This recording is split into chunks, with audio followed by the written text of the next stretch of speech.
My name is Dan Ryan. I'm from Adelaide in South Australia. I'm the eldest of 6 kids and someone that loves people, working with people, and especially passionate about connecting with young people. Conveniently, considering what I really like doing, I'm Australia's United Nations Youth Representative for Australia, which means that I'm representing Australian youth ultimately to the United Nations in a speech that I'll give to the General Assembly in September. And until then, I'm on what's called a listening tour. So I'm travelling around Australia, going to different states and territories, every state and territory actually, and consulting the young people to hear what really matters to them, what issues is important to them.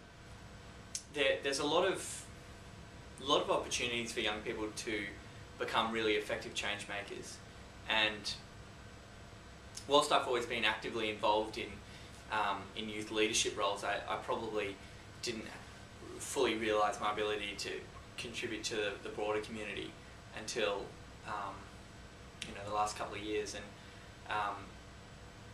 I think what I really like to see is young people realising just how much of an influence they can have from year 9 and 10, like right through school and through university, if they are actively involved in their communities. Part of this listening tour is about finding out how I can best understand what's preventing young people from realising their potential and getting those recommendations back through to change makers, decision makers, politicians, and ultimately the United Nations. Last year I was selected to represent Australia at One Young World, which is a global summit of young leaders. There was 1,300 young leaders from 170 countries all come together, and it was actually like a really good environment to be in, because you just got so many cool creative ideas, inspiring young people, and you get in just a few days this real broad appreciation of what's happening in all these different countries.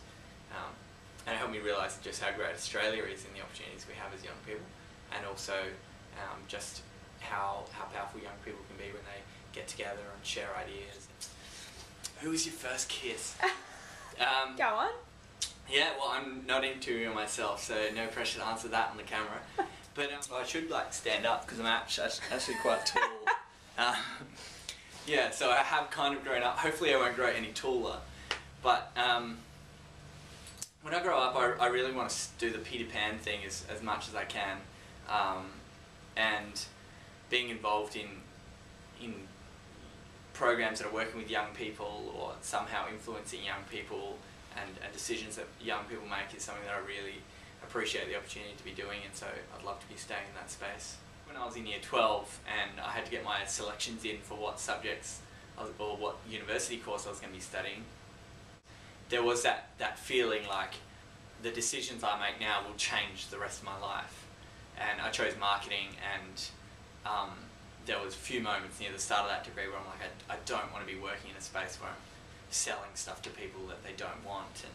And that skill set of marketing has become absolutely integral to actually influencing people to be donating to charities for ending extreme poverty. Marketing's been essential to reaching young people with a message of self-empowerment and what they can do to change their life and circumstances. And so I guess I wish I'd known earlier in my life that so long as you're doing something you enjoy, the actual decisions you make in terms of study aren't necessarily going to dictate what you're doing for the rest of your life.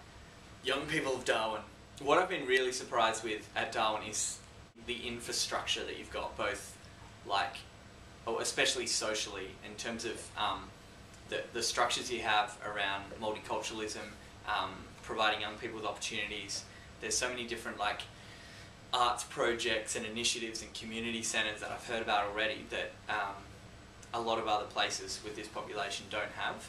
So my one sentence to young people in Darwin is to really get your finger in as many pies as possible when it comes to all of the good stuff that's happening here. I've been here only a week, and it's been a really inspiring place to be, and I'm looking forward to coming back again, just because I can see that there is a real hub here of exciting things for people to be doing, so don't miss out on them. Hi, I'm Dan Ryan, and you're watching Grind Online.